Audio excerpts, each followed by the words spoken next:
रहमानिर्रहीम ईवेलिडीज में खुशामदीद। मैं हूं वसीम अशरफ। आज की वीडियो आप लोगों के साथ शेयर करेंगे कि बी लिंक टेस्टिंग बोर्ड, जिसे हम ज्यादातर टेस्टिंग मशीन के नाम से जानते हैं, इसके फवायद क्या क्या हैं।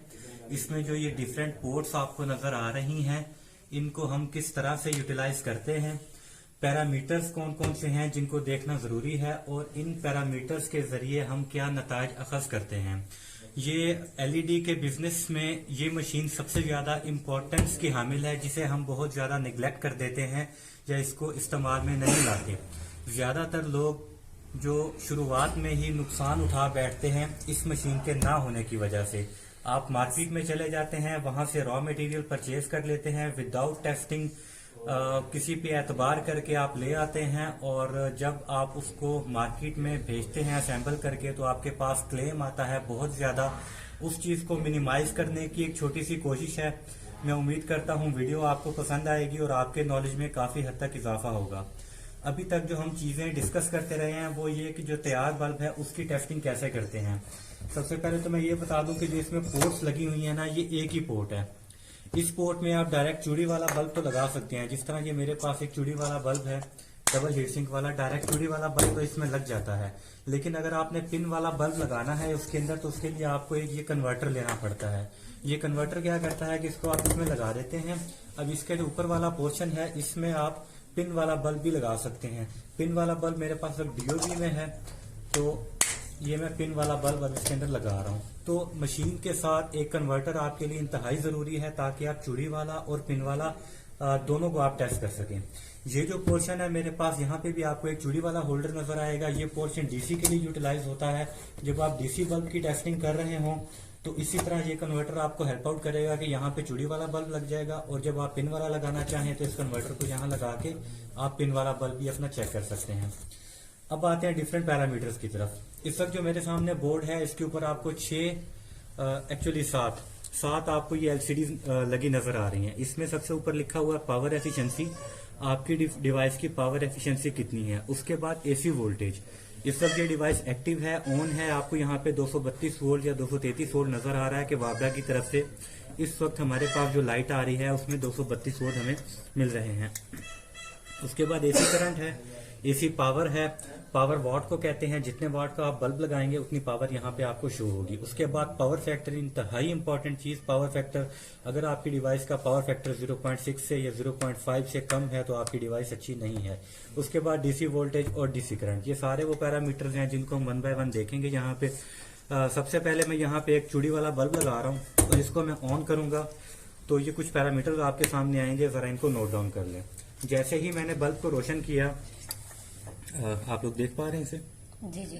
जैसे ही मैंने बल्ब को रोशन किया तो मेरे पास कुछ मिली एम्प्स में करंट आ गया है, जो कि ऑलमोस्ट 84 मिली एम्प्स है। 12.5 12.4 वाटेज आ रहे हैं मेरे पास। इट मीन्स कि 12 वाट का बल्ब है और अच्छी चिप है, देखें 12 से ऊपर ही आ रहा है। उसके बाद पावर फैक्टर 0.6 है। अब इसी तरह मैं एक डीओ भी यहाँ पे लगा के आपको दिखाऊंगा कि उसमें हमारे पास रिजल्ट क्या आ रहे हैं।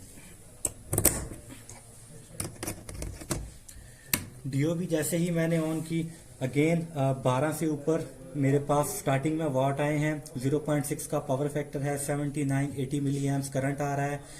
वाट आहिस्ता आहिस्ता ड्रॉप हो रहे हैं, 12 से नीचे चले गए हैं। डीओबी में ये प्रॉब्लम आपको फेस करनी पड़ेगी, वाटेज भी ड्रॉप करती है और इसकी थोड़ी सी लाइफ भी कम होती है। लेकिन अभी जो डीओबी लगी हुई है मेरी समझ में थोड़ी सी बेहतर वाली थी, तो स्टिल जो है वो 11:30 के आसपास ये कहीं पे हमें रीडिंग दे रही है। अच्छा जी, ये तो हो गया इस पोर्शन के बारे में कि ये पोर्शन हमने कैसे यूटिलाइज करना है। ये पोर्शन हमने यूटिलाइज किया तैयार बल्ब के हवाले से। फॉर एग्जांपल आपके पास अभी तक पीस रेडी नहीं हुआ, जैसे कि आप जैक वाले मटेरियल को ले लें। ये मेरे पास इस वक्त 18 वाट का एक जैक वाला मटेरियल है। ड्राइवर जो है वो चिप के अंदर इंसर्ट हुआ है। हमने अभी तक इसको तैयार नहीं किया है, बॉडी में नहीं लगाया, इसकी पिन चूड़ी नहीं लगी। अगर आपके पास कोई पीस तैयार नहीं है, इसको चेक कैसे करना है, उसके लिए ये 2 पोर्ट्स हमें ऊपर नजर आ रही हैं।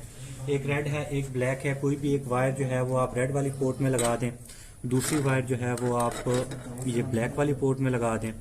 लगाने के बाद आप इसको ऑन करें। चिप जो है वो जल गई है। अगेन वही पैरामीटर सारे यहाँ पे शो हो रहे हैं। 16 पॉइंट समथिंग का वॉट आ रहे हैं, 0.6 का पावर फैक्टर है, मिली एम्प्स में 112 मिली एम्प्स करंट है, जो कि ये 18 वाट की चिप थी, लेकिन कोई ज़्यादा पायदार मुझे नहीं लग रही, क्योंकि 16 वॉट दे रही है स्टार्टिंग में, और आहिस्ता आहिस्ता इसने रिड्यूस भी करना है। तो अगर आपने बॉडी के अंदर चिप और ड्राइवर इंसर्ट नहीं किया तो ये दो पोर्ट्स हमें हेल्प करती हैं पैरामीटर्स को चेक करने के लिए। एक बड़ा कॉमन सा क्वेश्चन आता है कि अगर हमने ये देखना हो, असेंबलिंग से पहले ये देखना हो कि आया कि हमारी सारी चिपें ठीक हैं या नहीं, तो उनको कैसे चेक करना है। यहाँ पे आपको टू ड्राइव द इनपुट की एक पोर्ट नजर आ रही है, इसी तरह टू ड्राइव द आउटपुट की एक पोर्ट नजर आ रही है। हमारा जो ड्राइवर होता है, स्पेसिफिकली जो टांके वाला ड्राइवर होता है, इसकी ये 4 तारें होती हैं।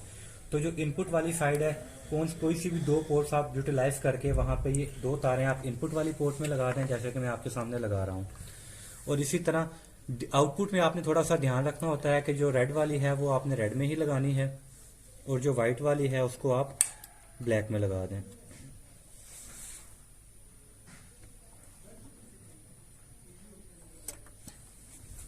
अभी तक मैं इस बटन को आगे की तरफ पुश कर रहा था और मेरे पास यहाँ पे आउटपुट आ रहा था। सेंटर में ये ऑफ होता है, आगे की तरफ जब आप पुश करते हैं यहाँ पे आउटपुट आता है। जब आप इसको बैक साइड पे, जहाँ पे ये 2 लाइनें हैं, जब आप बैक साइड पे पुश करते हैं तो आपके पास यहाँ पे कुछ रीडिंग्स आना स्टार्ट हो जाती हैं।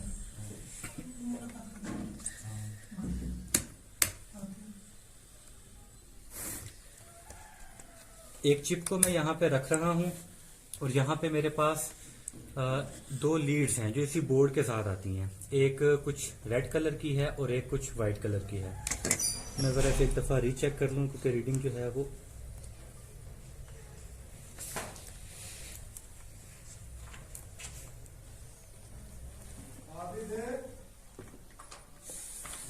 ओके। रेड वाली वायर को मैं चिप के पॉजिटिव के साथ लगाऊंगा, ब्लैक वाली वायर को मैं नेगेटिव के साथ लगाऊंगा, और उसके बाद देखते हैं कि आया कि ये चिप काम कर रही है या नहीं कर रही। इस वक्त ये चिप नहीं जल रही, इट मीन्स कि जो आपका ड्राइवर लगा हुआ है ये इस वक्त वर्किंग कंडीशन में नहीं है। मैं जल्दी से कोई ना कोई और ड्राइवर यहाँ पे लगाता हूँ और उसके बाद हम देखते हैं कि उसके रिजल्ट्स क्या हैं।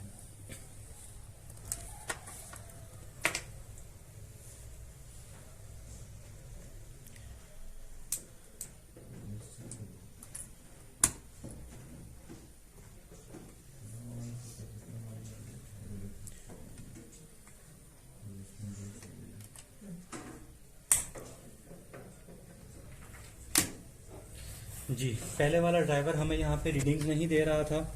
इट मीन्स कि ये ड्राइवर वर्किंग कंडीशन के अंदर नहीं है, ये फॉल्टी है, इसमें कुछ ना कुछ प्रॉब्लम है। जैसे ही मैंने दूसरा ड्राइवर लगाया मेरे पास वॉट भी आना शुरू हो गए, मेरे पास पावर फैक्टर भी आ रहा है, मेरे पास डीसी में भी एक रीडिंग आ रही है कि इसका जो आउटपुट कितने दे रहा है। ये सब 149 वोल्ट्स डीसी आउटपुट दे रहा है।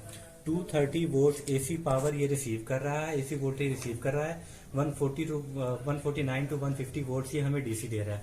अब जैसे मैं लीड्स को इसके साथ कनेक्ट करूंगा तो ये चिप भी रोशन हो जाएगी और हमारे पास इस वक्त जो चिप का पावर फैक्टर है वो आना जो है वो स्टार्ट हो जाएगा। अभी देखिएगा, जैसे ही मैंने ये माइनस पे और प्लस पे लगाई ये ग्लो कर गई और मेरा पावर फैक्टर वंस अगेन 0.6 है। इसी पावर जो मेरे पास आ रही है वो 12.3 टू 12.6 जो है वो वेरी कर रही है, यानी कि अच्छे वाली चिप है। 85 मिली एम्प्स मेरा जो है वो करंट ड्रा हो रहा है। डीसी वोल्टेज मेरे पास 92 पे आ गए हैं। डीसी करंट जो इस चिप का है वो ऑलमोस्ट मेरे पास 0 पॉइंट समथिंग आ रहा था जी, 0.1 आ रहा है। तो ओके, पावर एफिशिएंसी रह गई है। वन सेकेंड प्लीज जी। पावर एफिशिएंसी जो मेरे पास है इस वक्त वो है 0.8 की पावर एफिशिएंसी आ रही है। तो ड्राइवर और चिप, जैसे कि मैंने बताया कि ड्राइवर वर्किंग कंडीशन में यहाँ पे चीजें आ रही हैं, लेकिन अगर ये चिप यहाँ पे ग्लो ना होती तो इससे हमें ये नतीजा निकाल सकते थे कि ये जो चिप है इसमें प्रॉब्लम है, ये फंक्शनल नहीं है। तो आप एक वर्किंग ड्राइवर यहाँ पे लगा के आपने जितनी भी चिप्स टेस्ट करनी हो 1 बाय 1 प्लेस करते जाए, सारी चिप्स को आप टेस्ट कर लें और उसके बाद आपको ये तसल्ली हो जाएगी कि आपके पास जो एसकेडी है उसकी सारी चिप्स जो है वो वर्किंग में। इसी तरह सारे ड्राइवर इसी तरह टेस्ट किए जा सकते हैं। असेंबलिंग से पहले, क्योंकि जब हम असेंबलिंग कर लेते हैं फिर टेस्टिंग करते हैं, जो ड्राइवर नहीं ऑन हो रहे होते या जो डिवाइसेस नहीं ऑन हो रही होती, फिर उसको डीअसेंबल करना थोड़ा सा मुश्किल हो जाता है। अगर आपने पिन लगाई है वो काटनी पड़ती है, चूड़ी काटनी पड़ती है, फिर देखना पड़ता है ड्राइवर में प्रॉब्लम है या आपकी चिप में प्रॉब्लम है। तो मैं आपको रिकमेंड ये करूंगा कि असेंबल करने से पहले सारी चिप्स और ड्राइवर जो हैं वो अपने आप टेस्ट कर लें, ताकि असेंबली के बाद जो है वो आपको इस तरह की छोटी छोटी प्रॉब्लम जो हैं वो ना फेस हों।